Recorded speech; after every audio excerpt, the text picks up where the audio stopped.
매일 성경 묵상을 돕는 해설 가이드입니다. 안녕하세요. 묵상 코치입니다. 함께 읽고 나눌 말씀은 사무엘하 10장 1절에서 19절까지 말씀입니다. 암몬 왕 나하스가 죽자 다윗은 조객을 보내어 위문하면서 새 왕인 한운과의 관계를 확인하고자 합니다.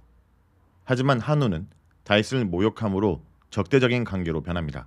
한운은 아람의 용병을 고용하여 전쟁을 하지만 1차전에는 요압에게, 2차전에서는 다윗에게 패하여 이스라엘을 섬기게 됩니다. 1절에서 5절 읽겠습니다. 그 후 암몬 사람의 왕이 죽고 그의 아들 한운이 대신하여 왕이 되니 다윗이 이르되 내가 나하스의 아들 한운에게 은총을 베풀되 그의 아버지가 내게 은총을 베푼 것 같이 하리라 하고 다윗이 그의 신하를 보내 그의 아버지를 조상하라 하니라. 다윗의 신하들이 암몬 자손의 땅에 이르매 암몬 자손 관리들이 그들의 주 한운에게 말하되 왕은 다윗이 조객을 당신에게 보낸 것이 왕의 아버지를 공경함인 줄 여기시나이까. 다윗이 그의 신하를 당신에게 보내 이 성을 엿보고 탐지하여 함납시키고자 함이 아니니까니. 이에 한운이 다윗의 신하들을 잡아 그들의 수염 절반을 깎고 그들의 의복에 중동 볼기까지 자르고 돌려보내매 사람들이 이 일을 다윗에게 알리니라. 그 사람들이 크게 부끄러워하므로 왕이 그들을 맞으러 보내 이르기를 너희는 수염이 자라기까지 여리고에서 머물다가 돌아오라 하니라. 1절에서 5절은 한운이 다윗의 좋은 단을 모욕하는 내용입니다. 암몬 왕 나하스가 죽자 그의 아들 한운이 왕위에 오르고 다윗은 한운에게 사절단을 보내 평화조약을 맺으라 합니다. 암몬 왕 나하스는 사무엘상 11장에서 이스라엘 백성에게 오른쪽 눈을 빼야 언약을 맺겠다며 협박했던 인물입니다. 이때 막 왕이 된 사울은 소 한 겨리를 잡고 12조각을 낸 다음 이스라엘 각 지파에게 보내어 이스라엘 백성을 소집하였고 결국 이 전쟁에서 크게 승리하였습니다. 이 전쟁 이후에 나하스는 사울과 적이 되었기 때문에 사울에 피하여 도망다니던 다윗과는 우호적인 관계를 맺고 있었고 그것은 다윗이 왕이 된 이후에도 계속되었습니다. 그리고 다윗은 나하스가 죽은 이후에도 계속해서 우호적인 관계를 유지하기 위해 새로 왕이 된 한운에게 죽은 나하스를 조문하는 사절단을 파견하였습니다. 다윗이 사절단을 통해 한운의 아버지가 내게 은총을 베푼 것처럼 나도 한운에게 은총을 베풀겠다 말하는데 은총으로 번역된 헤세드는 주로 언약적인 관계에서 사용되는 단어로 나하스와 우호조약을 맺은 것처럼 한운에게도 우호조약을 맺자라는 것을 말하는 것입니다. 하지만 이런 다윗의 의도와는 다르게 한운의 신하들은 다윗이 사절단을 보낸 것이 단순히 나하스를 공경하는 마음으로 조문하기 위해서가 아니라 성을 정탐하여 함락시키기 위한 것이라고 오해합니다. 다윗이 승승장구하고 있었기 때문에 자신들도 공격갈지 모른다고 걱정한 것입니다. 신하들의 말을 들은 한운은 사절단에게 호의를 베푸는 일반적 관례를 깨고 이들의 수염 절반을 자르고 옷도 절반 길이로 잘라 엉덩이가 드러나게 만들었습니다. 고대사에서 수염은 남성의 상징으로 대부분 남성들이 수염을 길게 길렀습니다. 수염을 자른 행위는 남성성에 대한 일종의 거세입니다. 그리고 옷을 엉덩이가 드러나도록 잘랐다라는 것은 종이나 포로처럼 벌거벗겨졌다는 의미입니다. 이 두 가지 행위는 상대방을 철저하게 모욕하는 행위로 한운은 다윗의 사신을 모욕함으로써 사신을 보낸 다윗을 모욕하고 있습니다. 그들은 다윗의 제안한 우호조약을 받아들이지 않을 뿐 아니라 전쟁을 하겠다 도발한 것입니다. 이런 소식이 다윗에게 전해졌고 다윗은 모욕을 당하고 돌아온 사람들을 맞이하고 위로하기 위해 사람들을 보냅니다. 그들에게 수염이 다 자라서 모욕이 흔적이 없어질 때까지 여리고에 머물면서 쉬라고 배려해줍니다. 예루살렘으로 바로 돌아오면 많은 사람들이 보게 되고 사절단 사람들이 창피함을 느낄 수 있기 때문입니다. 여리고는 요단 동편에 있는 아람에서 요단 서편으로 넘어오는 관문이기 때문에 사절단을 여리고에 머물라고 한 것입니다. 6절에서 8절 읽겠습니다. 암몬 자손이 자기들이 다윗에게 미움이 된 줄 알고 암몬 자손들이 사람을 보내 벤르홉 아람 사람과 소바 아람 사람 보병 2만 명과 마가 왕과 그의 사람 1,000명과 돕 사람 12,000명을 고용한지라. 다윗이 듣고 요압과 용사의 온 무리를 보내매 암몬 자손은 나와서 성문 어귀에 진을 쳤고 소바와 르홉 아람 사람과 돕과 마가 사람들은 따로 들에 있더라. 이스라엘과 전쟁을 준비하는 암몬입니다. 암몬 사람들은 자신의 사절단이 모욕당했다는 것 때문에 암몬에 대한 다윗의 적대감이 고조된 것을 알게 되었습니다. 이전의 호의적인 관계가 완전히 깨진 것을 알게 되었습니다. 이것을 보면 암몬의 한운과 신하들은 자신들의 행동에 대한 결과에 대해서 생각하지 않고 다윗의 사절단을 모욕하였다는 것을 알 수 있습니다. 하지만 다윗이 이 사건으로 분노하였고 이에 따라 전쟁의 위협이 커지자 이에 대처하기 위해 이스라엘 북쪽에 있는 벤 르홉의 아람 사람들과 소바의 아람 사람의 보병 2만 명과 마가 왕과 그의 군인 1,000명과 요단 동편의 돕 사람 12,000명을 고용합니다. 돕은 작은 도시 국가로 갈릴리 바다 남동쪽에 위치합니다. 이스라엘 주변에 있는 많은 도시 국가들과 동맹을 맺고 용병을 고용한 것입니다. 이스라엘의 확장을 막기 위해 주변 나라들이 암몬에 협조했다는 것을 알 수 있습니다. 주변 나라들의 위협을 느낄 만큼 다윗이 승승장구하고 있었던 것입니다. 암몬이 군대를 소집했다는 소식을 들은 다윗은 이들을 상대하기 위해 요압과 군대를 보냅니다. 요압과 그의 모든 용사들을 보내는데 그 규모가 얼마나 큰지 언급하고 있지는 않지만 암몬과 아람의 연합군보다는 많지 않았을 것입니다. 8절에서 암몬이 전쟁을 하기 위해 진을 친 곳이 성문 앞이라 하는데 암몬의 성읍인 랍바일 것입니다. 그리고 암몬을 돕기 위해 온 부대는 들판에 따로 진을 치고 있었습니다. 이것은 요압의 군대를 가운데 두고 앞뒤로 포위하고 있는 상황을 말하는 것으로 요압의 군대가 다수의 적들에게 포위를 당하여 매우 위험한 상황에 놓여 있다는 것을 알 수 있습니다. 9절에서 14절 읽겠습니다.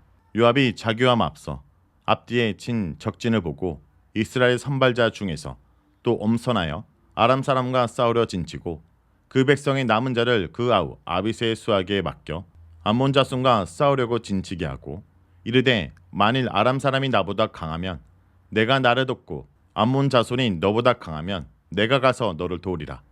너는 담대하라. 우리가 우리 백성과 우리 하나님의 성읍들을 위하여 담대히 하자. 여호와께서 선히 여기시는 대로 행하시기를 원하노라 하고 요압과 그와 함께한 백성이 아람 사람을 대항하여 싸우려고 나아가니 그들이 그 앞에서 도망하고 암몬 자손은 아람 사람이 도망함을 보고 그들도 아비새 앞에서 도망하여 성읍으로 들어간지라. 요압이 암몬 자손을 떠나 예루살렘으로 돌아가니라.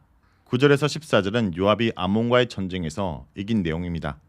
요압은 이렇게 앞뒤로 포위가 되자 부대를 둘로 나누어 아람과 암몬을 각각 상대하는 전법을 세웁니다.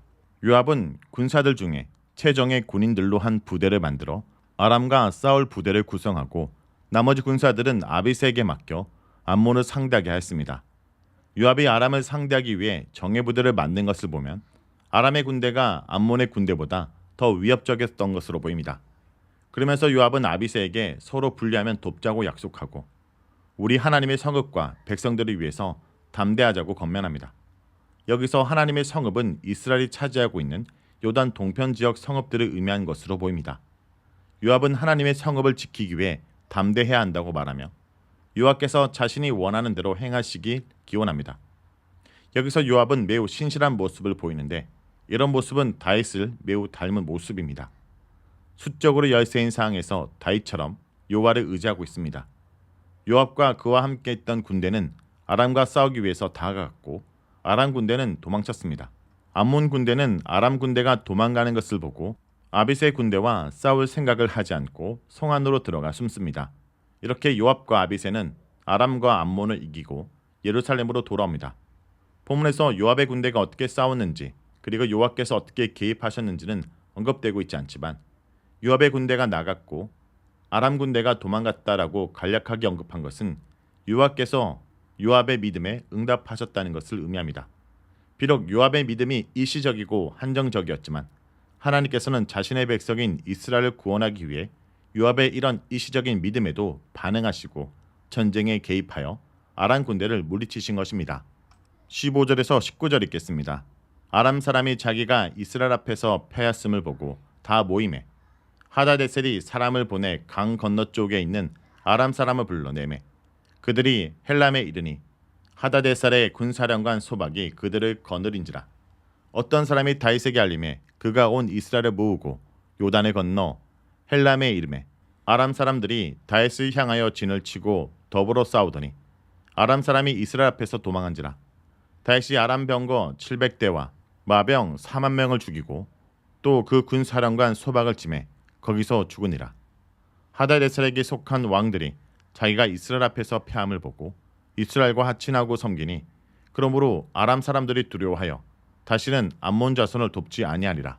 15절에서 19절은 다윗이 아람과의 전쟁에서 이기는 내용입니다. 이스라엘에게 패한 아람 사람들은 다 같이 모였고 하다데셀은 강 건너편에 있는 아람 사람들까지 전쟁을 위해 불러들입니다. 이 강은 유브라데 강으로 사무엘하 8장 3절에서 하닷에셀이 유브라데로 보냈던 아람 군대를 이때 불러들인 것입니다. 헬람은 요단 동편 북쪽 지역으로 다메섹과 하마사의 지역으로 추측됩니다. 이 지역이 다윗의 왕국과 멀지 않은 곳에 있었기 때문에 다윗은 위협을 받고 이들을 물리치기 위해서 이스라엘 군대를 모아 요단강을 건너 헬람까지 진격합니다. 그리고 헬람에서 다윗은 아람 군대와 싸웠고 아람 군대는 또다시 이스라엘 앞에서 도망합니다. 아람 군대의 이런 모습은 요압과 싸웠을 때와 동일합니다. 이렇게 다윗이 아람을 이긴 것은 사무엘하 8장 14절에 다윗이 어디로 가든지 여호와께서 이기게 하셨다라는 표현처럼 여전히 여호와께서 다윗과 함께 계신다는 것을 의미합니다. 여기서 다윗은 매우 큰 성과를 얻어 아람의 병거 모는 사람 700명과 마병 4만 명을 죽이고 군사령관 소박까지 죽입니다.